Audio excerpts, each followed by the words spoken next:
Going live. And here we are, folks. We are back, the Comenius Institute radio show with Charlie Mitchell Yes, from sir. Baltimore, Maryland. Man, it's great to see you today. Man, it's great to be seen and not viewed. I guess isn't that the word they say? Isn't that the truth? Isn't that the truth? Man, it Right looks now, like that's very serious right now. So, it looks like you've dropped a pound or two, brother. man, I've been grinding. I've been grinding, Doc. So I'm trying to. I'm happy to report that I have not gained no Corona weight. You know what I mean? I have eaten a few Cheetos here and there, but not enough to tip the scale. So I'm doing good. Well, good for you, man. You're looking sharp, looking svelte. Man, thank you, Doc. I'm doing my best. I've been watching your workouts. I've been watching the whole bit that you're doing with walking and all the rest of that Yeah, good stuff, and it's looking yeah. good, man. Man, thank you, Doc. I'm trying to do the best I can with what we got. Good. Well, Yeah. just for everybody's sake, we need to at least tell everybody how we know each other. So that might be a good idea. Why don't you let everybody know where we met? Man, so me and Dr. E met at Lancaster Bible Seminary in the cohort down in Boca Raton out of Spanish River. And so we had this crazy professor that came in with his Crocs on, and he liked to put his feet up on the desk. And yeah, so I was in this cohort, and Dr. E, he punched us in the gut when we first got him. Now I ain't gonna lie, what we have we met you online first, and then we had our little interaction on the That's back. right. Yep. Right. So you get punched in the gut when you meet them online, but then when you meet them in person, it's like, oh, okay, I can work with this. But Oh, that's good, man. Yeah, absolutely. That was a great time. And as I recall, they called you the Prez. What was that all about? yeah, I unofficially became the president of the little cohort there, because the discussions will start to get rolling real strong about 11:30, 11:45. We're all passionate, but when that lunchtime is coming, man, listen, all this discussion, we need to trend. So I would always, as much as I love the discussion and all that, listen, hey fellas, it's lunchtime. Let's go on the table this and move on to the next situation. I did that enough times to where they would say, hey, listen, the press said it's lunchtime, so we got to go. So and that stuck with me ever since, man. That has stuck with me ever since. I see, who is it, Derek Worthington. That was my vice pres. He's in New York City. So I talked to him last week, and he's still representing for the cohort and the presidential role in that capacity. Good. That's good. Well, you always need great leadership, and I honestly, Charlie, one of the things that I'm reminded of especially is when you would get up in the back of that room and start pacing, and then you just start preaching. You'd start going on about something, and you'd get going, and it was like watching SNL or something, man. I'm telling you what. And then all of a sudden, you'd get down and you'd punchline it, and you'd drop the mic, and you'd have this full water bottle, and that thing hit the floor. All of us were dying laughing, man. That happened more than once, as I recall. Man, I realized, man, I love ideas. I love processing. I realize I'm a verbal processor, and so that space, those types of spaces, I'll say, those spaces where I can really begin to process the ideas and just the banter, the back and forth, the unlocking new possibilities. That I really love that space, man, and it's flowed over into my life now as a church planter and a pastor. Because the other day I was wrestling with something down here in the basement, and I told my wife, I went upstairs, and your wife, she loves us, but she ain't interested in hearing all these deep philosophical things that I'm. And I Uh-huh. told her, I was like, babe, I need to talk to somebody. I don't know who. I just need somebody who can help me to interact with this thing that's on my mind, you know? And so that's why I love that cohort, because it was one of those spaces where you can freely do that, and that's what you were there for, you know. And you know, even my pastoral team, you know, that's what they say, Charlie, please stay in the clouds. Stay in the clouds. So it's me and Trevor. So Trevor's in the dirt, I'm in the clouds. And so, you know, some kind of way we're able to come together. But he's like, if you stay in the clouds, we can keep moving. And if I stay in the dirt, we can be effective. And I realized, man, I just love being able to do that. So it's crazy. You even remember me going back and forth on those. You know what I mean? Oh, yeah. I was working it out, man. I was working it out. Yes, you were. And we all enjoyed it, and we were all beneficiaries of it. You know, why don't you just give everybody a sense of what you're doing in Baltimore? You've been there a few years now, and I see you representing with the Orioles. So, you know, take that wherever you'd like to go. Yeah, man. So we moved to Baltimore December 2016 to plant this church. We planted Epiphany Church. And it took us a little bit of time to get acclimated, of course. You know, you land in a new city. I'm from South Florida, born and raised, born in Key West, raised in Fort Myers, lived in Europe for a couple of years. But this is, you know, the Northeast is a different, or I should say the Mid-Atlantic. The Mid-Atlantic is a different world, you know. It's different. It's different than kind of New York and New Jersey, that kind of corridor of the Northeast. But it's not the true South that is like Virginia, North Carolina, those types of things. And so the Mid-Atlantic just has its own kind of vibe. And of course, people know Baltimore for, you know, The Wire, or if you're a real old school police drama fan, you know, Homicide: Life on the Street. That was shot here in Baltimore. You know, so a lot of the imagery that comes from Baltimore has been the negative side, just the needs of the city. And so we came to the city just to plant a church that would proclaim the gospel, that would kind of reach this next generation of people. We're still a southern city, so we got a ton of churches, but there's been a huge disconnect between kind of the millennial generation and the older generation.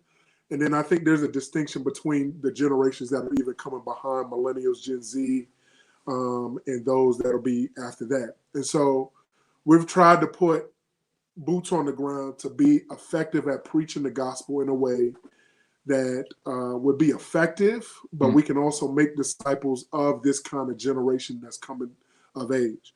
And it's been a roller coaster ride for sure.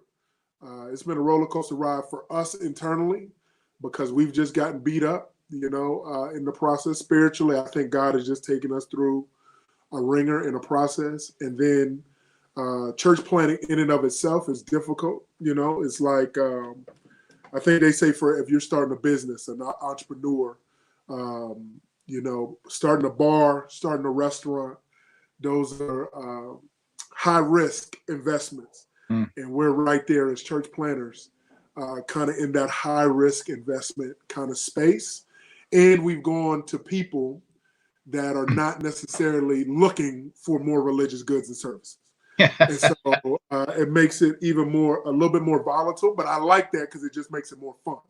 It makes it more fun, makes it more interesting.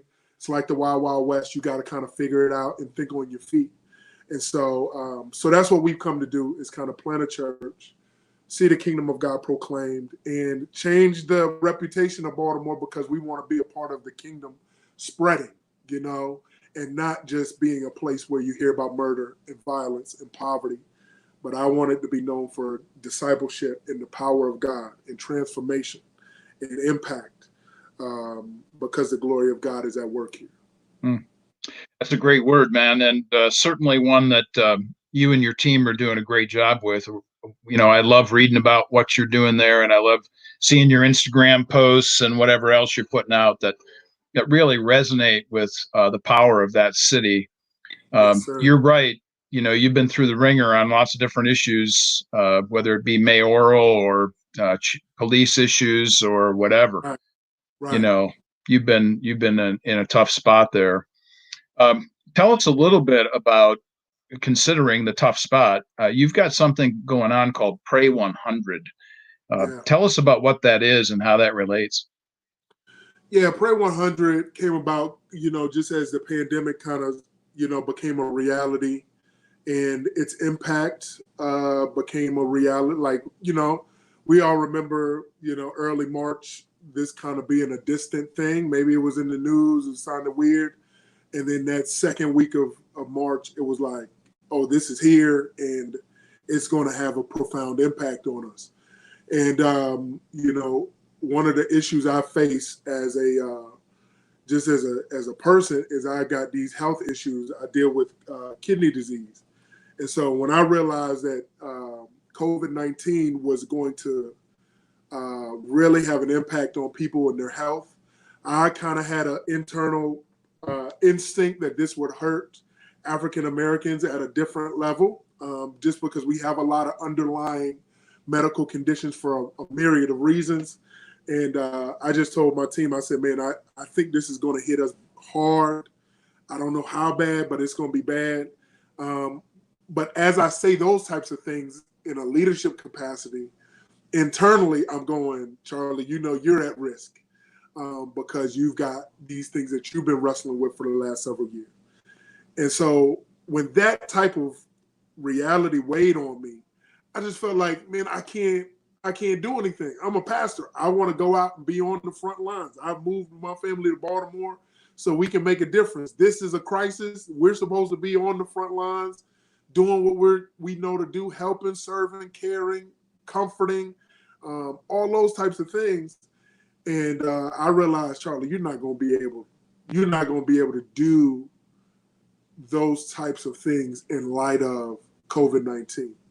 And so I was out on a walk one morning, and I was like, man, I just feel helpless. And I'm talking to God, like, God, I just feel helpless. I want to help people, but I can't, and came home, took a shower, and I was in the shower because great ideas always pop up in the shower.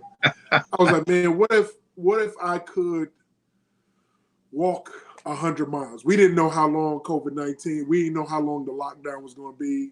And what if I could walk 100 miles in the month of April? How many miles would that be a day? All right, it'd probably be around 3 miles, 3.5 miles, something like that. And I could pray.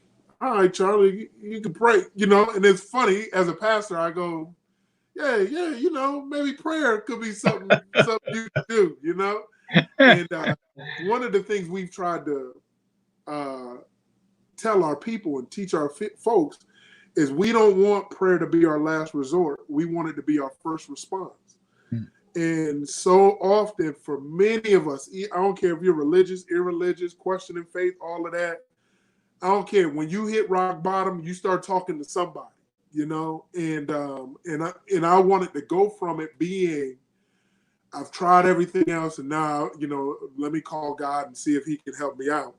I wanted it to be the thing that I relied on at the outset. And so I said, man, and it dawned on me, Charlie, the best thing you could do during this pandemic is pray.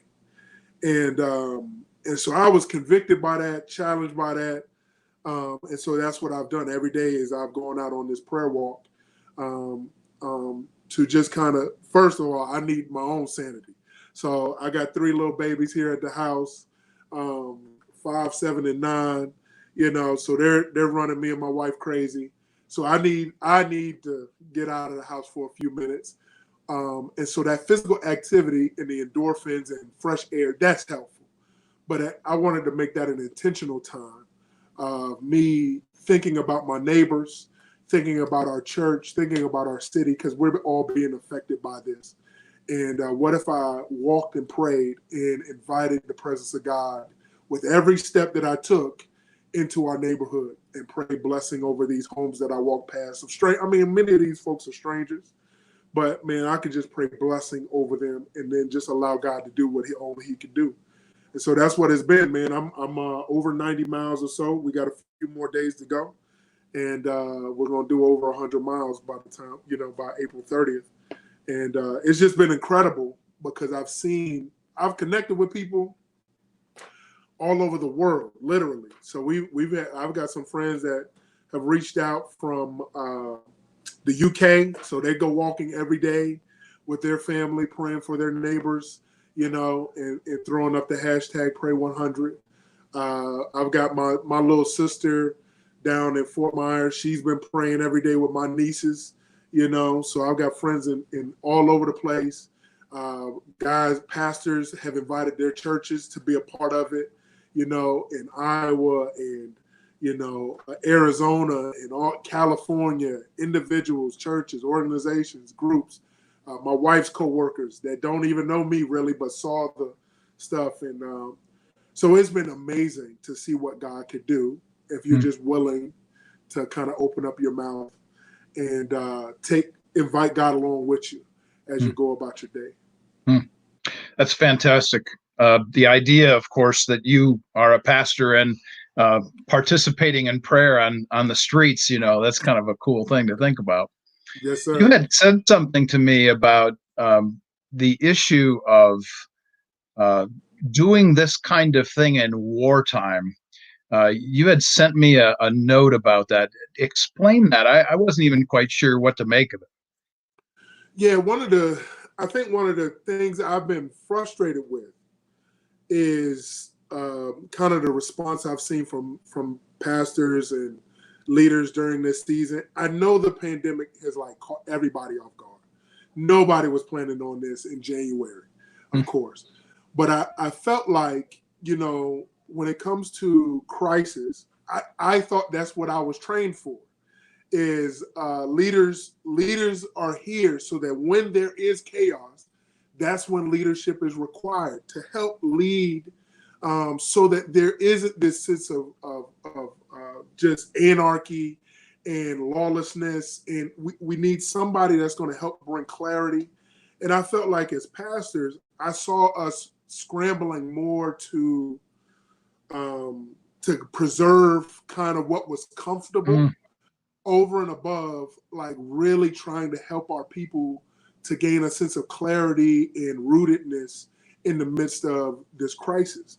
And you know, that was one of the things that I really got frustrated with pastors, you know, whether it was trying to hold on to our Sunday morning gatherings the same way that we had done them, whether it was trying to, you know, just kind of give hype over hope, you know what I mean? And just kind of smiling and acting like this isn't as bad as what it really is. All of these types of things. And, you know, I had read a book earlier in the year. I'm trying to remember the name of the book, but he talked about being a tech CEO, and he talked about different CEOs. And there's peacetime CEOs who've gone to the right schools, who've gone through the ranks, who know the right people, who've kind of gone through that stuff. And then you got wartime CEOs, the ones who they kind of become paranoid and they're relentless, and they might not know all the right words to say. They might not have gone through the schooling the same way, but they are resourceful, they're resilient, and they're creative enough that when crisis is happening in their business, they know how to pull things together, uplift the team so that they can be more effective during crisis. And I remembered that, you know, but at that time, I'm just walking in the morning, doing my reading. I'm not thinking anything of it. That's what came to mind that first week. Like, where are those wartime pastors? Where are those wartime leaders? Because it seems as if many of us were prepared for peacetime and not for wartime. And I was talking to another pastor. I told him, I said, man, listen, soldiers don't go to boot camp to get a certificate for boot camp. Like, hey, I went to boot camp. It was great. I learned how to shoot a rifle, you know, and I got some nice boots and, you know how to do some push-ups. It was great. And that's it. No, you're trained so that when war breaks out, you're ready on the front lines to be effective, to lead, to communicate, to move forward, to make sure that the empire doesn't fall into chaos and tyranny. And I felt like, man, maybe pastors weren't necessarily ready. We've read a lot about those church leaders in history, or those theologians in history, the Dietrich Bonhoeffers and the Puritans, and we read about these, and they're our heroes. We got their pictures up on the shelf. But when we faced this kind of crisis, we started looking for blog posts to read. I'm like, listen, now is the time for you to lead with vision. Now is the time for you to lead with clarity and be resourceful and creative, like the ones that we look up to. And so I feel like this is our time, this is our moment as a leader in this generation. And I'm hoping that we can leave a legacy to where people are helped during this season. One of the things that I'm finding true about myself is that, we have to make this transition to online teaching, of course. And so I'm teaching at public university, and we're doing all kinds of shifts and changes. And honestly, as people ask me about this, I tell them I'm preparing for the worst. So I'm preparing for as bad as it can be. And frankly, from my vantage point, as bad as it can be is not to physically see my students. So I'm actually playing around with lighting, even as we speak right now. Right. I'm setting up a studio. I'm going to have a green screen. I mean, we've got the video links and DaVinci and all kinds of stuff going on. Right. You have to be prepared, as I tell people, you better have a good crossover dribble because you got to move fast, man. Right. And that's the thing. Like, I mean, for it's the same thing. I went back to the scriptures because it's hard. It's hard being a pastor, and I think the hardest part about us with the way things happen with the pandemic is we didn't get a Sunday morning where we could, do a final admonishment and kind of cast that kind of vision. Had you known that the last time you were in the classroom with your students, it might be we would have done things differently. It would have been a different tone. There would have been things that were said. And so, I mean, that's just shocking because it's like, I can't hug Miss Drexel. I can't, pray a blessing, or I can't say the things that I probably would have said had I been in person. It was just a normal Sunday morning, going through the routine. And, but I said, man, we gotta maximize this opportunity that we've been given. I gotta pivot fast. Like, if we're not able to communicate, if we're not, and I went back to the scriptures, and I realized Paul, when he wrote these epistles, he wasn't there at hand. There's times in in Acts where he's like, listen, I'm going to Jerusalem, I'm going to Rome, listen, this might be the last time I see you guys. Mm-hmm. And there's tears, but he's writing letters, Peter's letters to to the church in Galatia. Man, these people are spread out all over the place. He probably will never see them again. And it's like, man, we've got to get comfortable being these type of disciple makers where I can't be there with you to comfort you or talk the way I would normally talk. Now we've got this, you know what I mean? Where we can do this, whereas the apostles didn't have this. They had to send a letter and hope that it got to its destination at some point. And so it helped bring a little bit more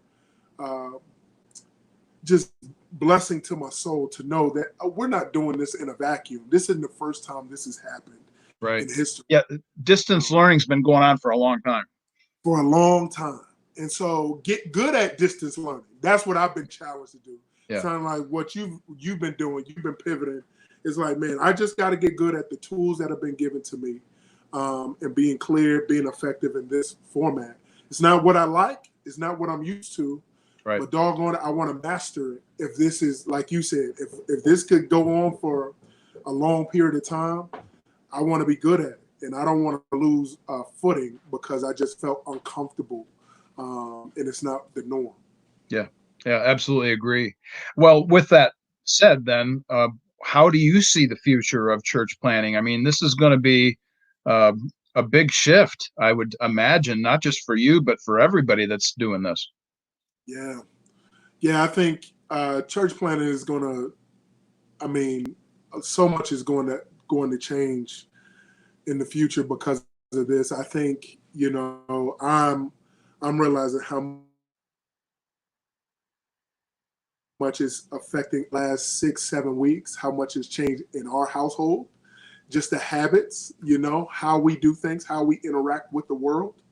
I think it would be naive to think that, we can turn the world back on and everything will just go back to normal.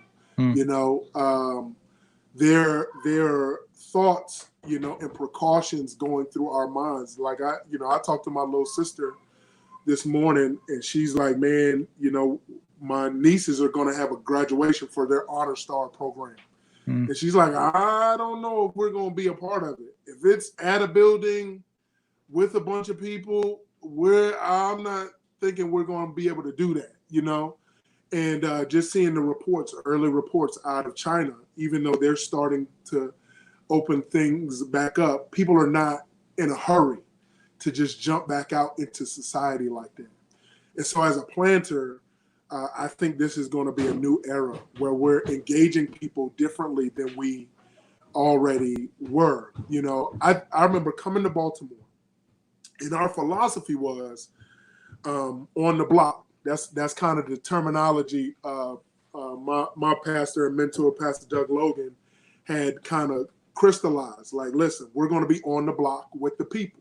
People are out there on the block. Well, we got to Baltimore, and people live on their stoop. People interact on the street. People do life on the street, and so you can just kind of interact with folks there. But as we lived life here, walked around, I said, man, what happened to all the drug dealers? Because they're not on the corners kind of like they were. They're not out here like that. Like we're so used to being able to engage with people on the corner like that. That's how we did in Camden. Where are they at? And literally it dawned on us one day. They don't have to. They got these. So I don't have to sell drugs on the corner hoping that somebody will come along and take my product. I just wait for a text message. I'm going to stay inside playing Madden, doing whatever I want to do. I'll get a text message, then I'll run outside, sell my drugs, and then go back inside. I don't have to be, quote unquote, on the block. So that changed us going, so we aren't going to be able to engage in the street level engagement. We're going to have to try to get to them another way. And largely that was through social media. Largely that was through using platforms like YouTube. We were going to have to engage. And so we would do these promotions, or we would do different things, and folks would trickle into our church. And we say, man, how'd you hear about us? Man, how'd you know? Man, every time I open up my phone, y'all were on Facebook saying, yo, come to church. You know what I'm saying? And I was like, oh, okay, great, So that, behind the scenes, we're like, yeah, it's working. It's working because they're scrolling. Every time they would scroll, if we invested, they would be able to come out. Same like churches would do door hangers or tracks back in the 80s and 90s. It's the same thing. And so I'm realizing, man, it's going to be even more of that as people are even reticent and hesitant to come out and engage with people in public spaces. Mm. And so it's been a hard transition because in my mind, what we deal with. We don't want to be self-promotional. We want to be humble. We don't want to seem like we're, bigger than what we are.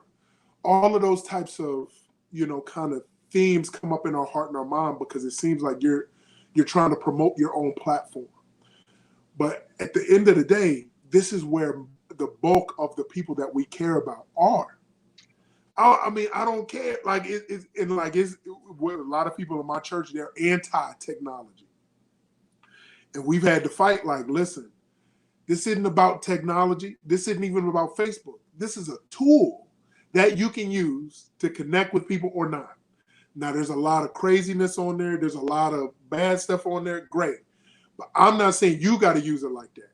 And so I'm saying this is a way that we can interact and see each other. This is a way you can influence your grandkids. This is a way that you can connect with family across time and generation.